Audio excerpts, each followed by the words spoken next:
Hi, Scott Orlin with CINEMA-Magazine. It is my pleasure to once again talk to Academy Award-winning director and filmmaker Denzel Washington. Congratulations on Fences. I'm just going to have you, like, I'm going to walk around like in life, but I want you to walk around with me and just say that.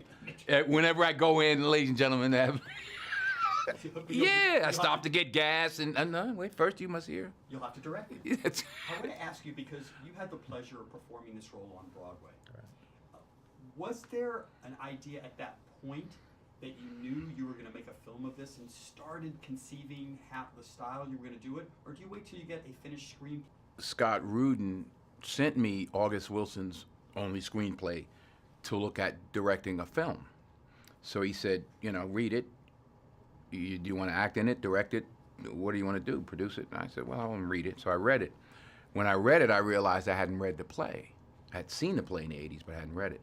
So I said, well, let me read the play. And then when I read the play, it said Troy Maxson, 53 years old. And I was 55. So I said, man, I better hurry. You know, and I called Scott and said, I want to do the play. So that's actually how it started. And I want to ask you about Troy, because it's really interesting, is no matter what you may think of this man, he's honest. The truth. Brutally. It's his truth, but it's the truth. Mm. How much does that resonate with you? How honest can you be in today's day and time? Me or one? Yeah. You should be honest with yourself anyway. I mean, in any day and time. I mean, lying is hard work, isn't it? I mean, to keep that up, I want to do that. I love To the Scene, and I remember years ago on the Cosby shows, there was this great comedic moment of him telling his son, he goes, this is my house. No, it's my house. You just stay here. Okay. Now I see a dramatic version of that Okay. in Fences. As a parent of 4 children, did you ever cross that bridge with your kids? Did they ever say, well, you know, kind of test dad's limits? I had to punch John David in the chest once. I knocked him down because he lied to me. So then I lied to him. I told him what lying, I showed him what the consequences of lying. I told him, all right, don't worry about it, go to your room. And he turned to go and went, pow! And he looked at me and says, yeah, see, I lied to you. See how lying is? Obviously, I'm going to be telling Denzel the truth. I wouldn't punch him now. A lot of this movie is sports metaphors. So let's make a sports metaphor here. And that is that sometimes you're only as good as the opponent, or you become a better player because of the person you're playing against. Viola Davis. Well, the key word that jumped out at me was against. I'm not playing against Viola. Yeah, I'm playing with Viola. And in fact, I'm playing for Viola. No, she's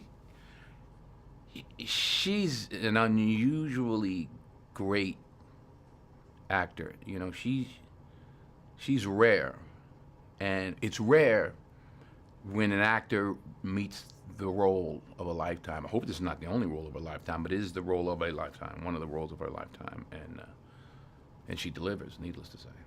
And I want to make a little correlation, if I can. Obviously, you're at a very successful point of your career, but as with Troy, all he wanted to do was get that promotion, get the opportunity to drive.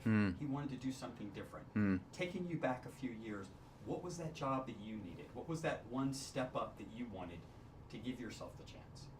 There wasn't one. There wasn't one. There wasn't one because I didn't have that kind of specific goal. What I wanted to do was get better, not say, oh, I want to make it or be, you know. I grew up in New York. Professionally, we're in school or started in the theater in college. So we were kind of snobbish anyway. It wasn't like, oh, we're going to go to Hollywood and be a movie star. I was thinking I was going to be James Earl Jones or something like that, you know, that you're going to do Broadway shows and make $700 a week one day and win Tony Awards. Well, you did that, so congratulations. I made the $700 a week, too, and yeah.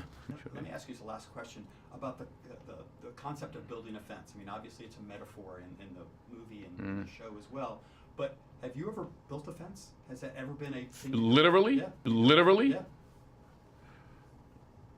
I don't know. I washed the windows. I've done a whole bunch of cleaning. I don't remember building any fence. Could you? Right now?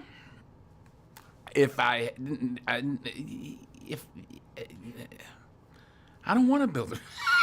I don't have to. I had some. I was going to do one in my house, and I thought, I'm going to get Denzel to come build that fence. Well, I'd have to get the wood has to be pre-cut. you know, get the slat. You probably can buy it like that, the slats already. Then just some cross beams and bang. Yeah, I could do that. Well, you could direct me. I could direct you. Perfect. And action. And on that note, Denzel, thank you so much. And this is Scott Orlin. Until next time. Always a pleasure.